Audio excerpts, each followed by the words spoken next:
What's up, guys? Welcome to Blake's Garage. Today we got the Project Free 36. This is the basically rebuilding the whole rear end. Pretty much everything that I can do on the rear end of this chassis I've done. So yeah, anyways, what we're gonna do now, because this is a 328i and it had an open differential, which is actually this guy right here. This was a 293 open diff, and you can see right here it has the stock stub axles right here. M3 came with the LSD differential, and this is from an automatic. This is one of the best gear ratios in my opinion with the ZF 5-speed.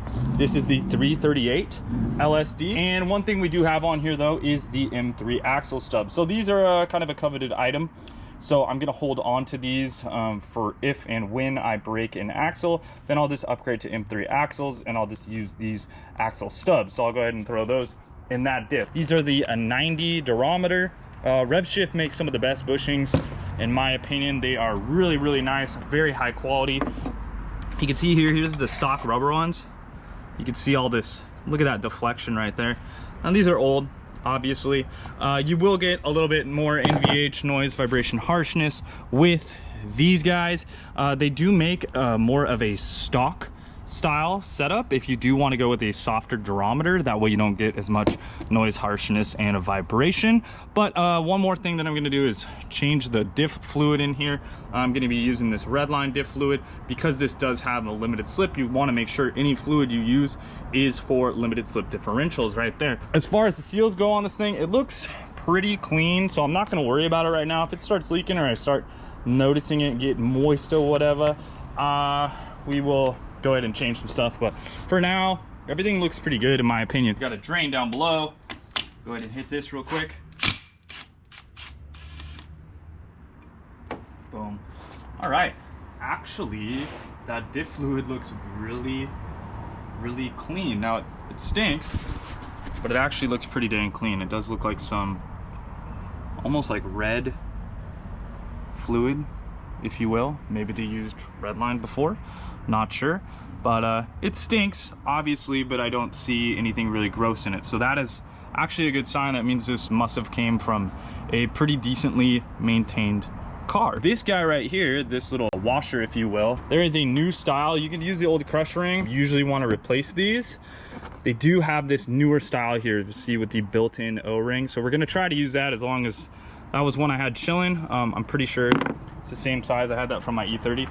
So we will get this nice and empty and then take out these bushings here. As far as these stub axles go, these are very easy to remove. You basically just take a pry bar, go like this, boom, give it a nice little hit, and you'll be able to pull out the stub axle. So the spline on here is what goes into the carrier. The carrier is basically the LSD or the open diff, depending on what you have. It looks like my seals look pretty good there, so we'll stick with those.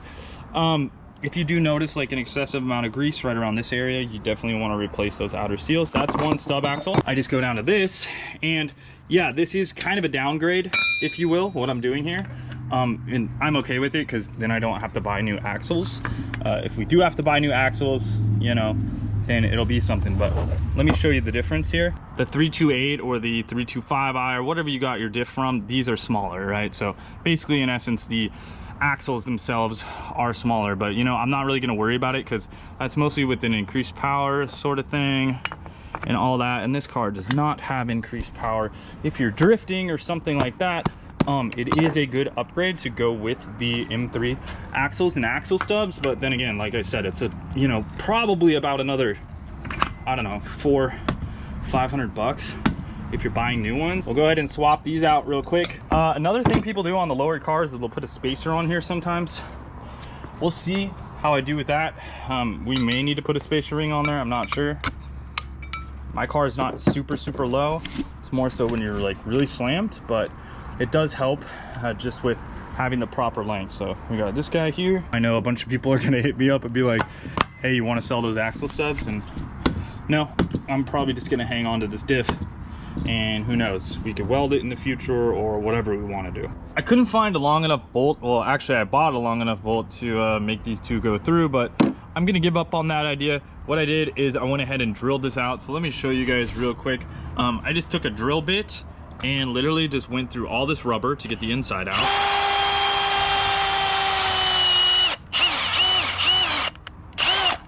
So just drill like a bunch of holes.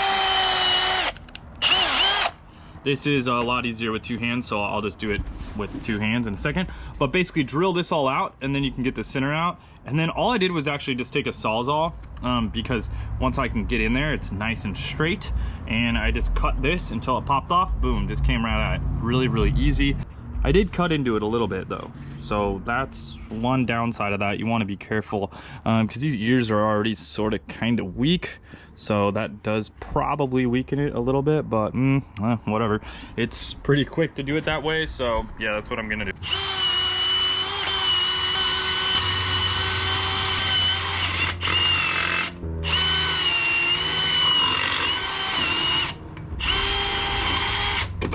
Boom.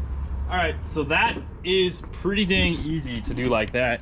With the drill bit, that took, I don't know, 3 minutes, something like that. Very, very quick. So now, all I'm gonna do, I got this small Sawzall right here, put this in here, and I'm gonna start hacking away at this inside piece.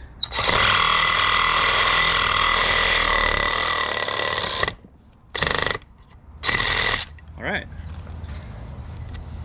And as you can see there, boom, it's out. Now I did slightly cut into it again. So, you know, just so you guys can know, you know, it's got a slight little cut in there, but whatever, I'm cool with it. That's so easy to do that way.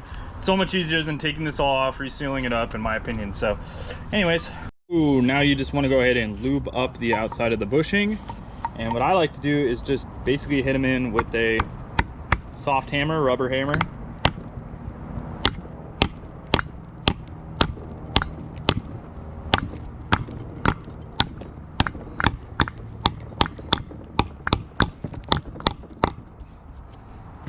Sorry about that wiggle, guys. But you can see here, I just hit him with a mallet. Got a little bit dirty because my mallet's very dirty, but yeah, boom, there you go. Very simple, very easy to do. You don't need a press, so you know there's other ways to do this without using a press. And I have a press, which is funny, but it's honestly harder to do on a press just because you have to get it in there. So if you had two people, maybe a press would be easy, I don't know, because one guy could like hold the diff. But if you're doing it by yourself, this is much simpler. I do have one more bushing in the subframe. This is for the lower part of the differential right here.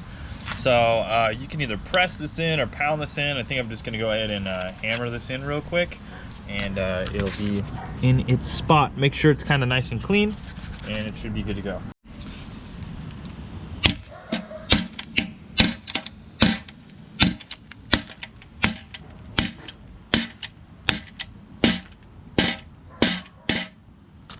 Perfect. Nice and good fit. Oh yeah, that's gonna work great.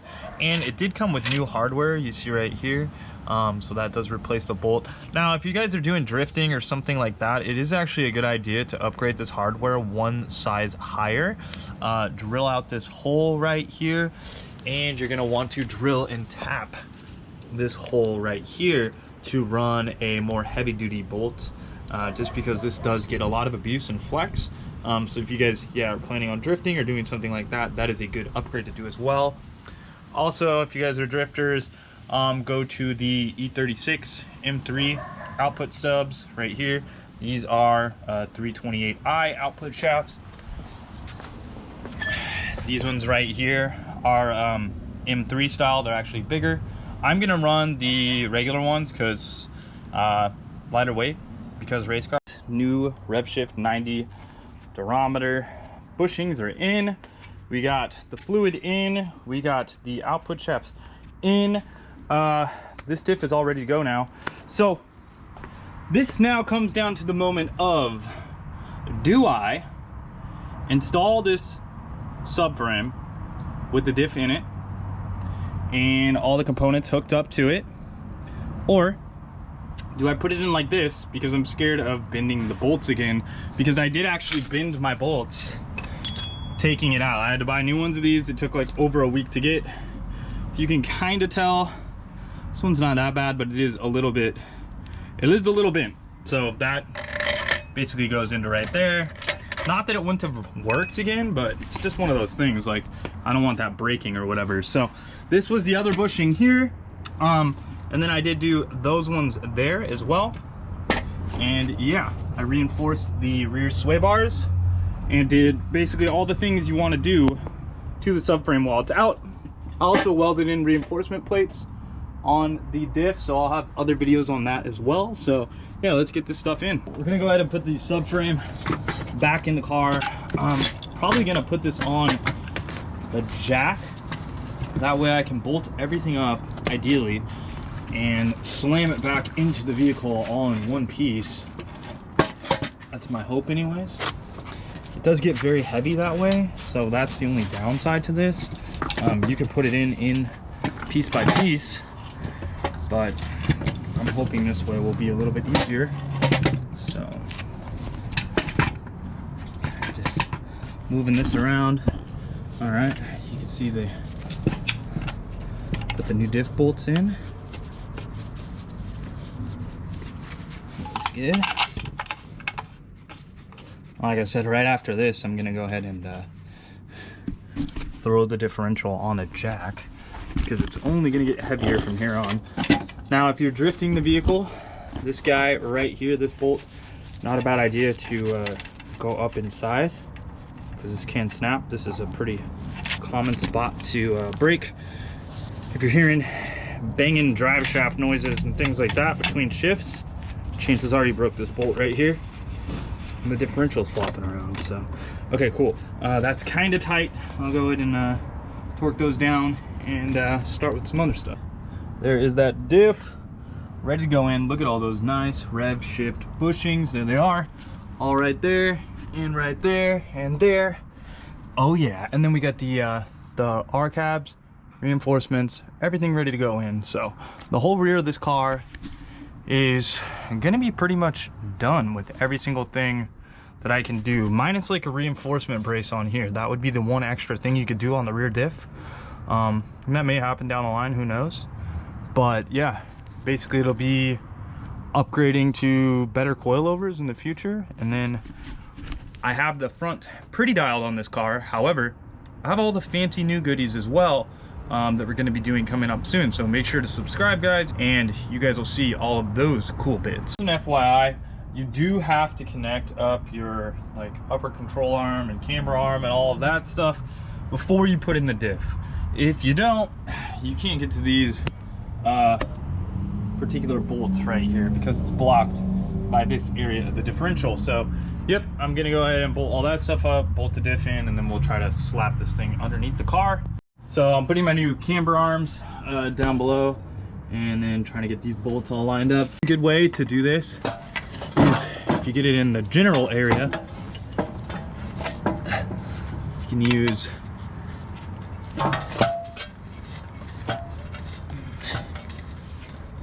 something along the lines of this and try to get lined up. Definitely helps getting your bolt holes lined up. Just do that. Hang it out. Then you can usually put your bolts in pretty easily, which is nice. Now I just got to get the little CVs in for the axle shafts. So we'll just kind of do those, just spin them over in the freaky car, or the whole rear subframe, I should say, with 4 bolts, basically 4 and some outliers on the other stuff. But I'm trying to align this.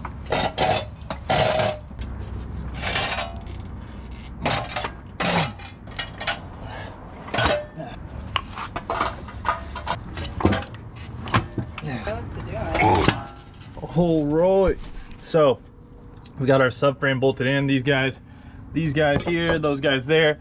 We do have the wiring, so we went ahead and put these boxes back on. Got to go ahead and connect that all back up. Make sure to torque down the axles once we get the e-brake all on. I did put these on pretty decently with an impact, but I haven't really torqued them down to spec. Again, we are installing the drive shaft bolts. I made it easier by knocking out the studs, okay? These are kind of pressed in, but I knocked them out beforehand. Makes it a world of difference to install these things again, because you can just boop, slide the bolt in and slide the nuts on, and then just basically just crimp it back down, or snug it back down, I should say. This bolt, you want to be careful with this guy. Definitely, you know, drive the car around for a bit, re-torque this one down. This one it can kind of get a little bit loose, so I've heard, and you want to give it a second torquing, and that's what the reason this thing ends up snapping. So that's a good idea. I've heard from a couple like E36 expert guys. New camber arms on here, as you can see, kind of have them on. The jam nuts are going to need to get retightened up, so we'll kind of figure out where the camber is going to be on the car, and then tighten the jam nuts down. They're kind of both go the same direction, but anyways, yeah, and then we'll kind of bolt down the gas tank and get all the brakes reset up, because we are about to do the brakes back on the car. So that pretty much wraps up the subframe video, guys. Yeah, I'm gonna do the brakes, so I'll kind of show you guys that. Probably make an individual video of that, because it's nice to see how the e-brake goes back together. But thanks for watching, guys. We will talk to you soon. Later, and wrench on. Oh, and check out the website too, e30mods.com and wrenchon.com. I'll have links down below where you can pick up some merch and check out some info as well, where to get this stuff. Thanks, guys. Later, and wrench on.